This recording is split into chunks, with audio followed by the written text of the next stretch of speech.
Hey everybody, welcome. Rob here.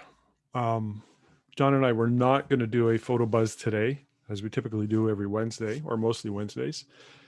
We had a whole bunch of people lined up, but nobody could actually make it, and that's understandable. So, as usual, we like to have 9 out of 10 of our photo buzzes. We like to have a guest host join us, and I've got a long list of names because I've been doing these. I've been interviewing photographers since about 1999, 2000. Let me just tell you a quick story. The first time I ever interviewed somebody was a guy by the name of Bert. He was from Ontario. I can't remember his name. Anyways, he had the heart of a 26-year-old because he had had a heart transplant, and the heart that was the donor heart was from a young lady, 26 years old, who had died tragically, and her heart was put into his. Anyways, oddly enough, he was still active, speaking, yada, yada, yada. And he came up to our branch meeting as part of the Professional Photographers of Ontario. And he had a lot of really good stuff to talk about. And that was largely to do with marketing, which I really like. I remember being in his presentation, and there was a photographer behind me locally that I've known and still know. And he kind of leaned over to me and he says, Rob, so what's the key to success? How does this marketing work? And I was thinking to myself, well, just listen to the guy. He's basically telling you. Anyways, I contacted Bert later on and had him agree, or he agreed to have me interview him. And that was the first one I had ever done. I had one of those tape recorders. You hit the record play, and I had a microphone suction cup that you put on your telephone. You buy those used to buy them at Radio Shack. That technology is old school. Now we would use Zoom. Before Zoom, we were using GoToWebinar.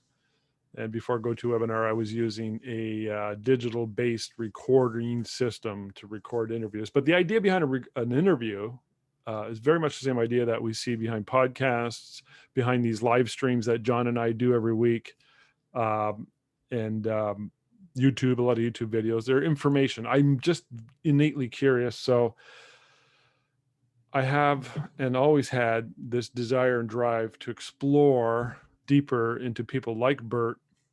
And you know what? I've probably got upwards to 1,000 that I've done since 2000. And most of them I have in the NoBS forum at photosuccess.com. And I've been putting lots of them into the Facebook group. There's a lot to go. So every day I post one in there, and I'm constantly posting one. So if you have a topic that you're interested in, let me know, because I got a ton.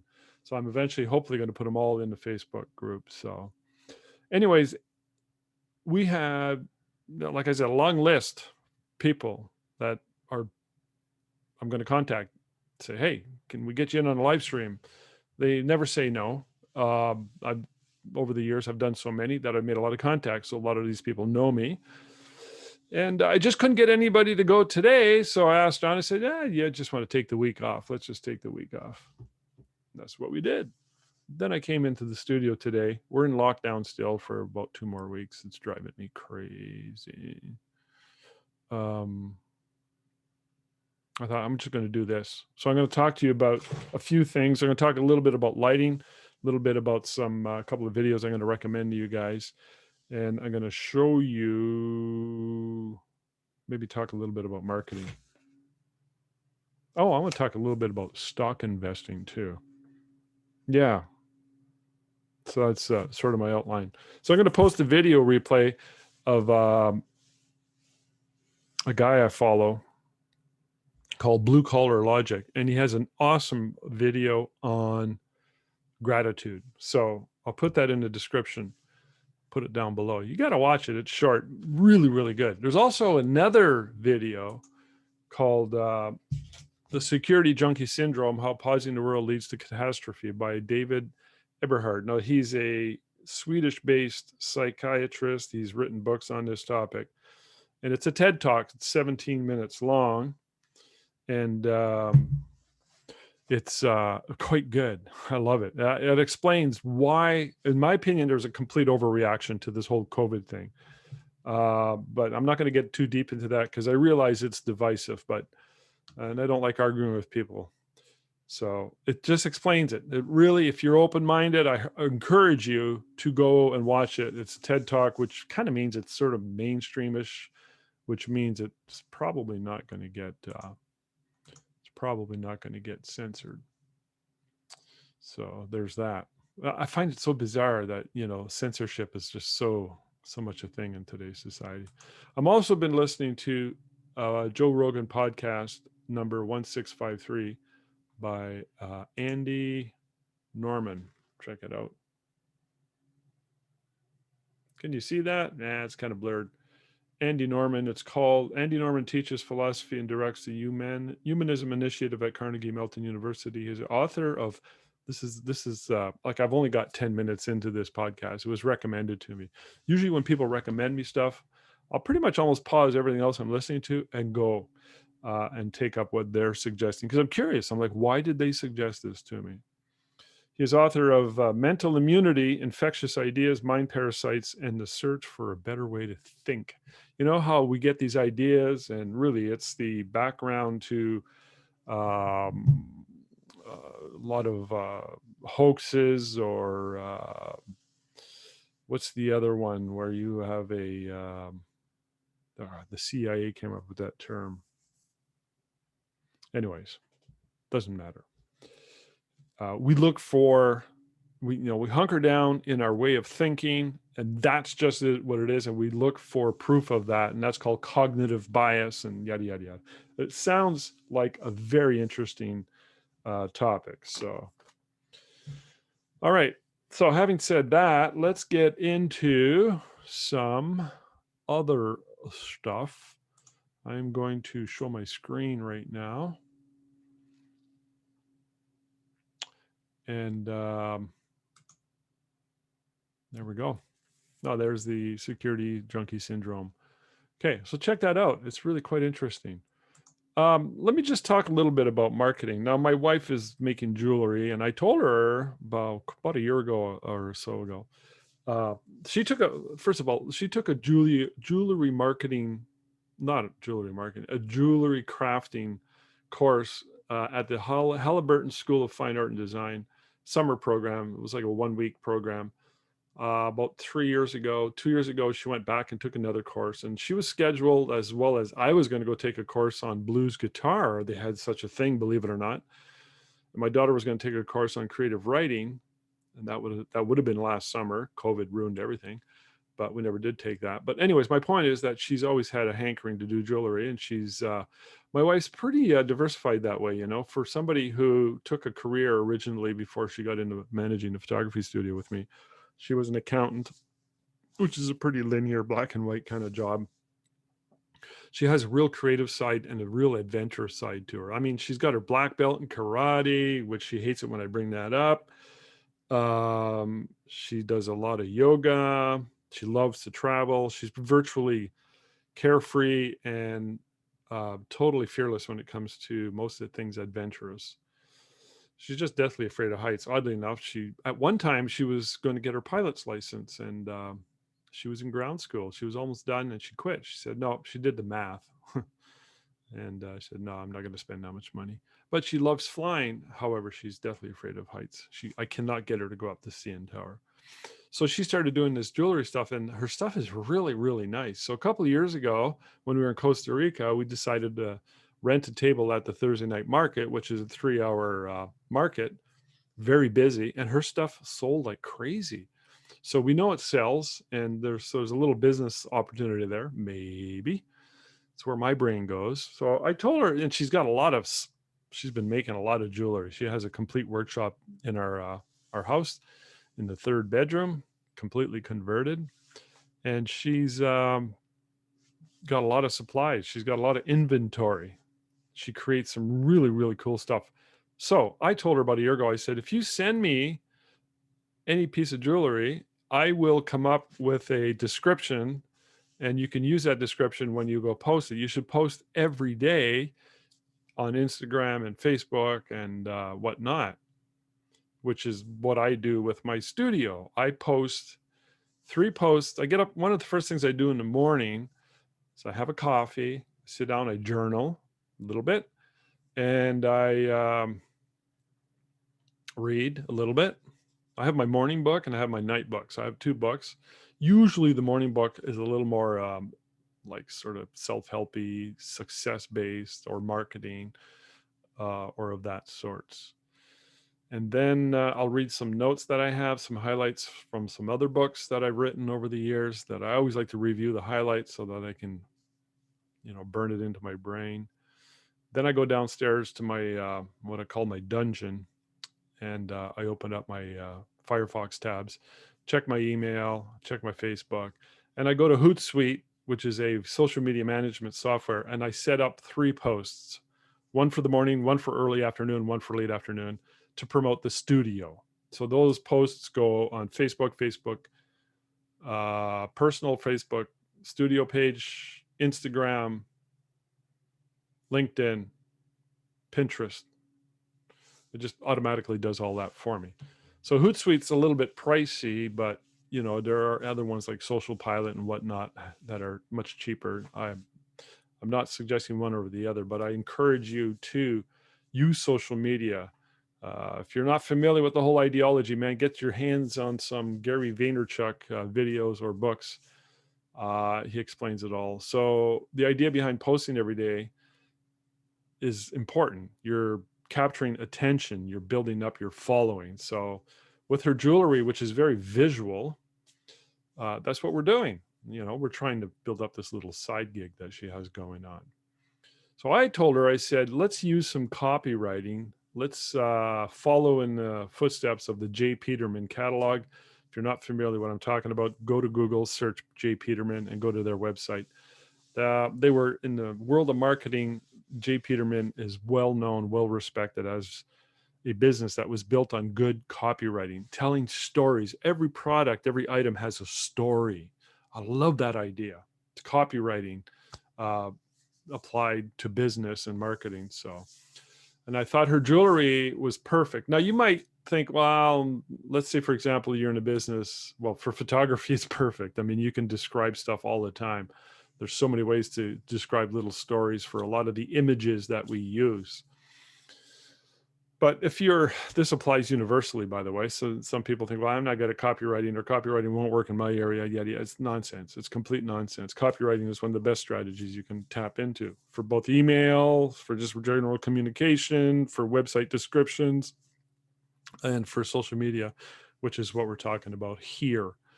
And Jay Peterman uses that technique, and has used that technique since, I don't know when they started, but I think they're going way back a couple generations, possibly to the 50s or before. And it was a catalog-based company at one time. They've branched out to the web, I believe, so it's kind of still a catalog. Go there and look at any one of their products and you'll see what I'm talking about. Anyway, so I'm modeling loosely off that idea. So she sent me this about 2 hours ago, and I'm going to tell you what I wrote about that. Here it is. Here's what I wrote. Eye-catching copper and beads that hang together in flawless beauty. Or is it? Nature, like you, creates inconsistencies and, well, flaws, a few flaws. Yet, once combined, created, and organized in an odd, creative, and funky fashion, it speaks a truth. It baffles some, impresses others. You don't really care. You are who you are. Copper is what it is, and beads inspire designs, shapes, and colors that speak for themselves. Be you, be who you are, and let your jewelry speak for itself. So that's the description I came up with. There you go. It's kind of poetic. I could have been more specific. Sometimes I'll go into Wikipedia and I'll search the history of copper, which I could have done for this one. Maybe I'll do down the road. Or the beads. What are the beads? What do they remind me of? I don't know. Is there a mineral there or semi-precious stone? And you can sort of pull in narratives and or stories. You look at the history of copper, there's possibly something to do with the history of when they first started using copper. Was it the Bronze Age, before the Bronze Age, after the Bronze Age? What are some historical facts? What about the Roman period or Greek mythology might play in there? There's 101 different ways that you can come at a different element within your particular product. So yeah, that's what I got to say about that. So I sent that to her. I'll talk about lighting. Then I'll go to stock investing. I wrote down marketing here. I just don't know what I'm going to say about marketing. I'll tell you this much. Let's talk about SEO, search engine optimization. So we're locked down. We're only allowed to do commercial shoots. And we had a call a week ago. A couple from Toronto were coming up. He was proposing on the top of this small mountain in Killarney Provincial Park. Killarney Provincial Park is a beautiful, beautiful place. It's a wilderness park, very protected, absolute stunning quartzite mountains, and very, very popular, especially with a lot of people from down south. They come up, stay for a day or two, and do the hike into the park. There's a lot of different hikes you can do. There's like a 10-day hike you can do. But there's one hike, it's called the Crack. It goes to this one area. And so he wanted somebody to photograph him proposing to her at the Crack. So we quoted him $500 with the files. You know, I didn't want to hassle and haggle. I just wanted to get the money and run. And we did a hike. I mean, okay, you might say, well, it took you literally 4 hours out of your day. Well, no, we enjoyed going there. It was like, hey, let's turn this into an adventure. We'll do the hike into the Crack and we'll make some money. And it was a young couple. Like I said, so here's we got there in the morning. We wanted to get there ahead of them. Here's the walk in. Okay, I took some shots. Now I included these shots. I made a slideshow for them using ProShow Producer. And the reason I'm bringing this all up is because they found us by search engine optimization. They Googled our studio name, Sudbury Photographer, and we came up. We've always ranked very, very high since 20 plus years now. So here's the view. And we were a ways away. Now it can be a very busy place, but we were there early enough. There was some other random dude, I was talking to him earlier, he's very friendly, who hiked in by himself. And we just wanted to make it look like, hey, we're just tourists with cameras. And she had no idea.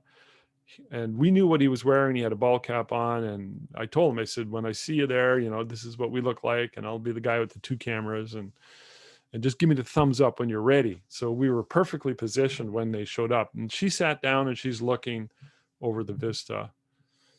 And these are other pictures. These were taken earlier. I threw them out of order. So these are in the order that they showed up in their slideshow. So here they are. They show up. That's him with his ball cap. Look at, he's all sweaty in the back. And she doesn't know. So they're walking around and more pictures. I'll link the slideshow. You can watch that. See how this makes sense in the end. So he's kind of looking over her. She's sitting there, and then blah blah blah, and then she's like, he's like, I'm gonna take your picture. He had her turn around, and then, boom. When she turned her back around the other way, he had the ring. So we shot the whole thing. That's what he wanted documented. So I shot these with the Sony A7R II, 135 lens. And this is with this is with the 16 to 35 lens. I forget, the G Master, really expensive stuff. So she's got the ring. Anyways, so I'm using the 135. And I'm using the other lens, which is wide angle zoom, this one here. So this one here is the wide angle zoom. Oh, I can't remember what it is. You know what? If you give me 1 second, I will tell you.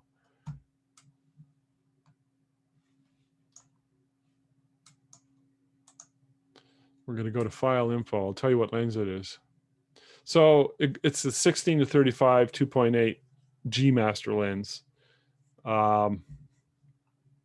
16 to 35 2.8. I love this lens. It's so freaking sharp. So is this 135, which is a Batis. I have a 135 2.8 and I have a 85 1.5.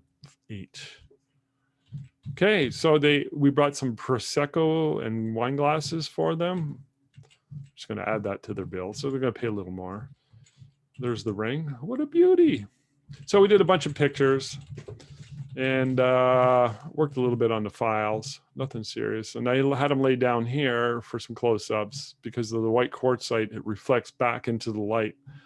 You could see that. You could see in their eyes how it's reflecting. It's like putting people on snow. So the white quartzite mountains there.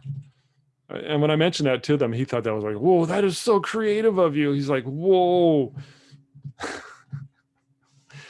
I didn't bring a reflector with me. I did bring an AD200. And I'll tell you, I had my camera back on me and it was a hell of a climb. I didn't bring enough water. I almost died of dehydration. Okay, so here we go. We did a whole series. You know, they're from Toronto. They live downtown and work downtown Toronto. They're actuaries, so very kind of geeky math jobs. Super sweet kids. And by the way, when we're talking to them, I told them, I said, if you're ever getting married and you want a wedding officiant and a photographer, you know. So I was planting seeds. So this is, you could see this one is lit with the AD200.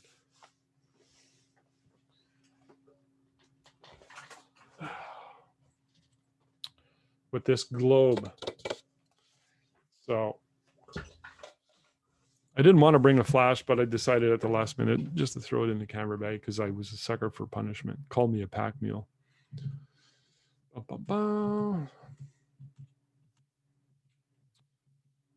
Beautiful scenery. Way over in the horizon back there is Lake Huron, the North Shore. Town of Killarney is over here. Check it out on Google Maps. You'll see what I'm talking about. This is a beautiful wilderness, beautiful. There's wolves and bears and foxes and moose and deer and all kinds of critters. I've been camping in there multiple times in my life. It's kind of world renowned for its beauty and for its wildernessy-ness. There's the crack. So when you get up to the very top, you still have to climb up these rocks. This doesn't look that big, but you see the cursor right here? If there was a humanoid right there, they'd be about this tall, okay? So, well, there you go. There's some people right there. So it's quite the climb. So yeah, we photographed that, worked on the files real quick, and created a photo Pro Show Producer slideshow. I love Pro Show Producer. One of the problems with Pro Show Producer, well, they have a library of licensed music you can use, and their music is excellent.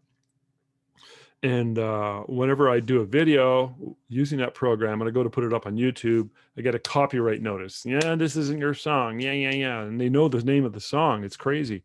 So I have to contest it and say, look, I'm my own Pro Show Producer. It's all good. Seems to be okay. Because I did put this one up on YouTube and I'm going to make a blog post out of it later.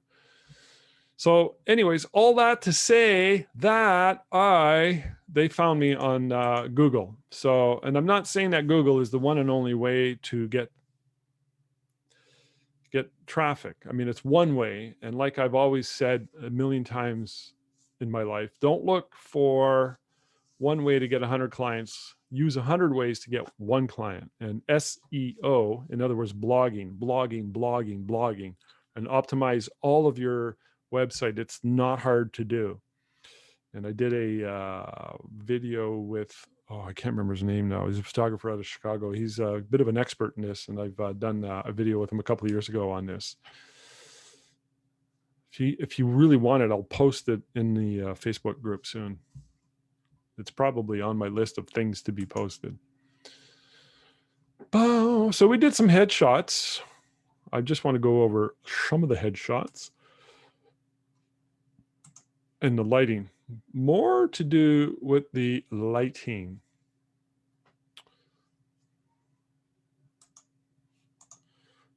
Boom.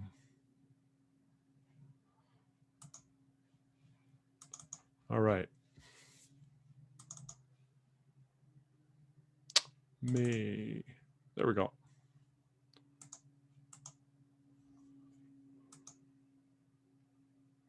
All right. Okay. I don't see it here, but it's okay. I'm going to show you the images.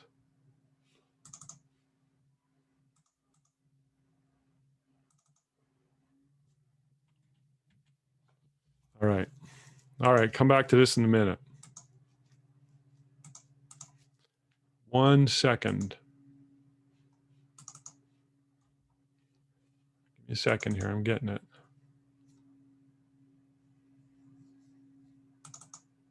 All right. So I've talked about this before. I have a folder in my studio marketing folder, which everything is saved on the cloud Dropbox. I have a folder under studio marketing, which is called tech. And in there, I create a folder for any company that I consistently do images for over and over and over again. I probably got about a half a dozen in there. And I created one for this company. This is a rest home. I've been doing pictures for this company for over 20 years, and I've always gone on location and done them. Last December, they sent somebody and they said, we're just going to send that person to the studio. All right, that's a new thing. That's cool. So I decided to do a tech shot. And the reason I want to do a tech shot is so that the next time somebody comes in, I can't remember. And I'm very inconsistent with my lighting insofar as how I apply it one time versus 2 months later. So the tech shot is there to give me the lay of the land and the settings and how I'm laying out my lighting. So this was the test shot. I grabbed my little Pinocchio before. Usually I grab my wife, but she wasn't here that day. And I look at what it's doing. So I've already got my main light set at f8, ISO 100, and I got one kicker, no fill. As a matter of fact, I'm trying to block the fill to get those shadows really dark. But the backlight is the one I'm concerned about the most. I don't measure for it, and I just sort of, eyeball it. So this was too strong, too circular. So I tried this, I lowered it, and it was still too circular, too high. So I brought the power down, and that seemed to solve the problem. So here's the setting. So I've got the main light right here, which is an Alien B, 36-inch octodome. I have the small octodome, and I have the 6-foot octodome. For these headshots, one or two people, I'll always use a small one. I like to bring it in nice and close. And there's a kicker light. I don't know what the kicker light is, but I Y-ball it. So I just want it to be very subtle. I don't want it to be overpowered. Rule of thumb, you might go one stop under the main. So if the main's at f8, the kicker would be at 5.6 or 5.6.5. Adjust to taste. Depends what you're shooting. Okay, depends what you're shooting. I'll give you another example of where the kicker would be boosted with portraiture in a minute. So this is a black, opposite to reflector. It's black cloth. It's subtractive lighting. So I'm killing as much as I can the shadow. Here's the view from the camera. And here's my first session. And I just put my wide angle lens on and I shot this like that. You can see everything. You can see the reflection on his head. Now, when I shot this, I remember this was only a couple of days ago. I was like, oh, wait a minute, Paul. I got to go knock down that kicker light a bit. So I went and knocked it down a bit. Okay. So this is what we ended up with. Okay, you can see the kicker light on her left, our right. It's very subtle. So I brought it down a bit. I'm not going to show you the picture of Paul. You get the idea.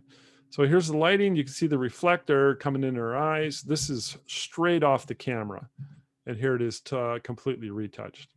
Okay. So I always shoot these mostly horizontal. And I just go in and crop later. They never really need a high resolution images shot vertical anyways. I mean, you can disagree with me on that one, but it's fine. So here it is cropped square, which is what they use. And you can see before and after. So I'll do a retouching video later. My retouching is pretty fast, pretty consistent. And I'm far from the best retoucher in the world, but it is what it is. And my clients seem to be pretty happy. So let's go to the Facebook group. And I was talking about, as you notice, I've been posting behind the scenes shots every day. All right. Not that one. Here we go. All right. So these are, I call these in living color, but then Marion mentioned something about color pop, and it was that name just popped into my head. I'm going to call these color pops. I love it.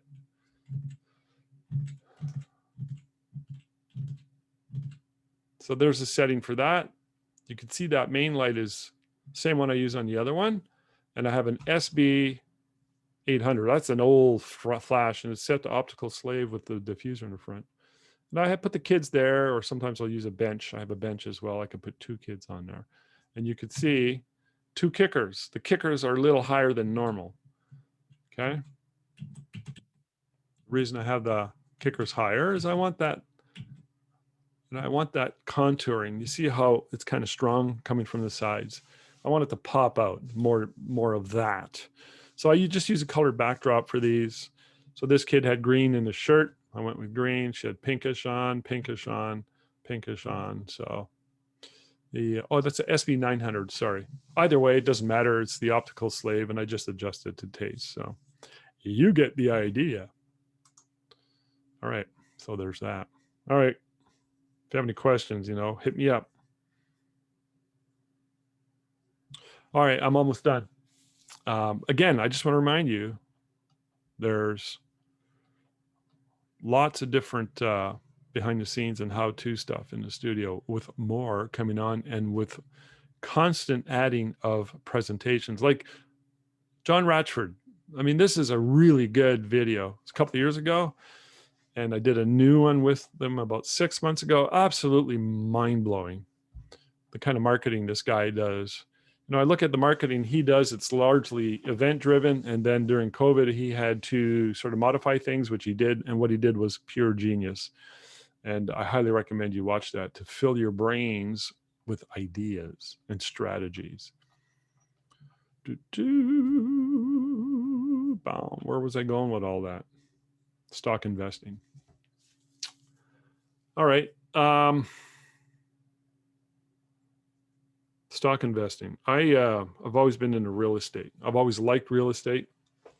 So I'm going to give you some general advice and some feedback from my world and my thoughts, my particular mindset and philosophy.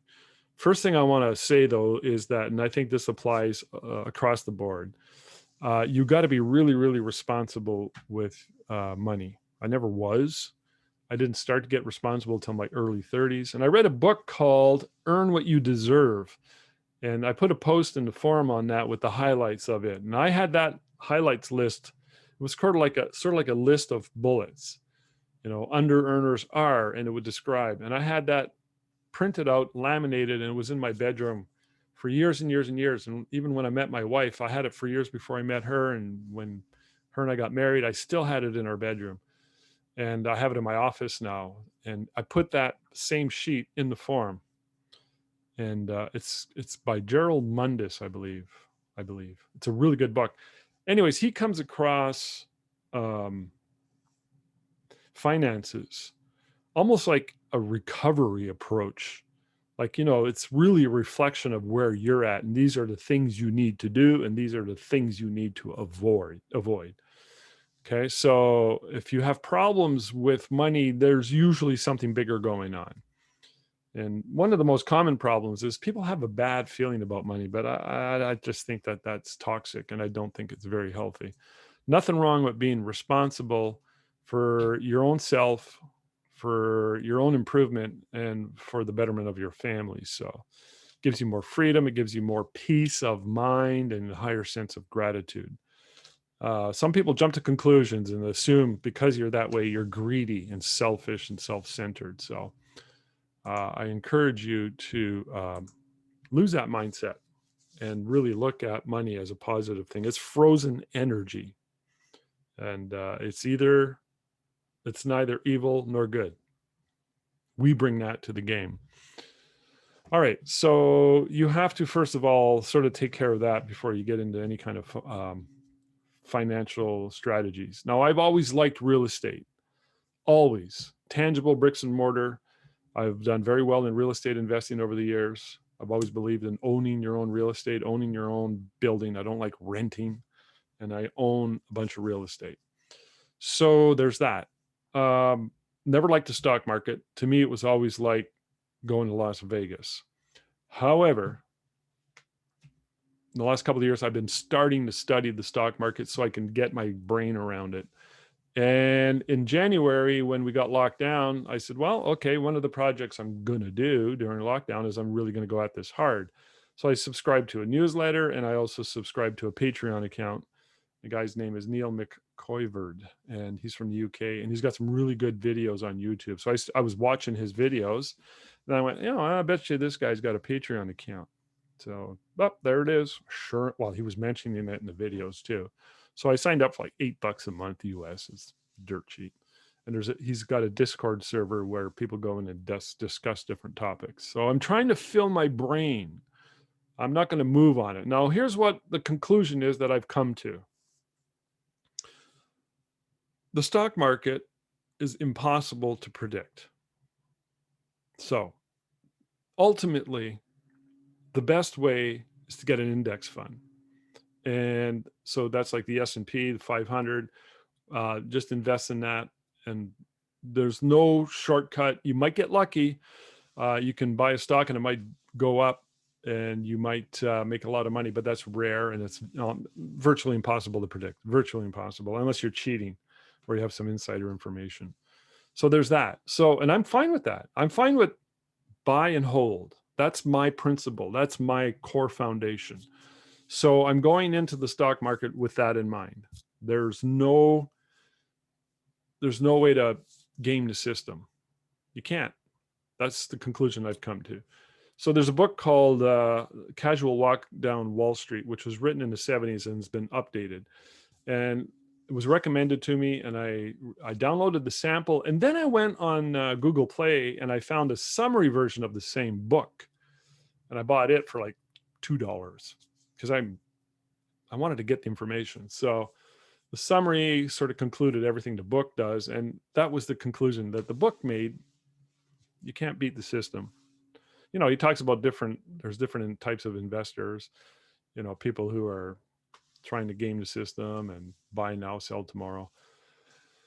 And ultimately he says that you can't. And the index funds is the way to go. You buy some really good stocks and you wait a long time. I love that idea. Let me give you an analogy. So real estate, like I said, I've always liked. I felt very close to real estate. I'm good at it. And I know people personally very, very well who buy in real estate, they fix it up and flip it. I am not a flipper. I'm a guy who buys the real estate. I'm in it for 20 years. So I encourage you to think long-term. And if you're going to get into the stock market, same thing. And that's where the S&P, the index funds, really make a lot of sense.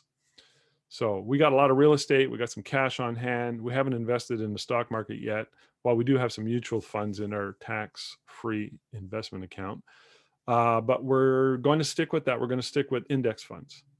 Now, I also like silver and gold.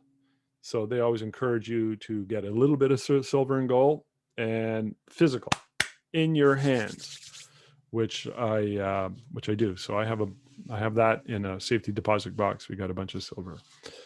There's also crypto, very, very volatile. Crypto is very, very controversial. There's lovers and haters. Trying to understand it is very confusing. I personally know a guy who's become a millionaire on paper in crypto, and he showed me several times how he does it. And I'm like,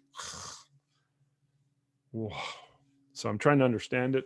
I'm totally okay with a little bit of investing in crypto. So trying to get my wife around it. And I'm trying to invest, say $5,000 in 5 different cryptos. And again, buy and hold. I'm not a trader. I don't like trading stocks. I don't like trading, flipping houses. I'm not investing in silver to buy it today and sell next month. That's not my goal here. My goal is to long-term. Just be calm, wait it out, discipline, delayed gratification. Because a lot of people get into the stock market or any kind of investing where you're trading, and they have that it's almost like a gambler's mindset. We're looking for the home run. I just think that is faulty thinking that's going to get you in trouble. So anyways, That's all I got to say about that. So if you have any questions, let me know. And that's our photo buzz for the week of May 19th, 2021. 2 more weeks of lockdown for us people in Ontario and Canada. It's absolutely insane. It baffles me to no end how I'm not allowed to open, and yet I can go to Costco, Walmart, liquor stores, cannabis stores, and there's people everywhere and they're allowed to be open. But I don't like to take a victim stance. It's not my style. So I am baffled though. And, just one day at a time, we're getting through it all. So hopefully that helps you guys. Let me know what you think, and I'll talk to you guys soon. Next week, we got Bry Cox all the way from Utah, Salt Lake City, Utah, as our special guest next Wednesday. Stay tuned for that. Thanks.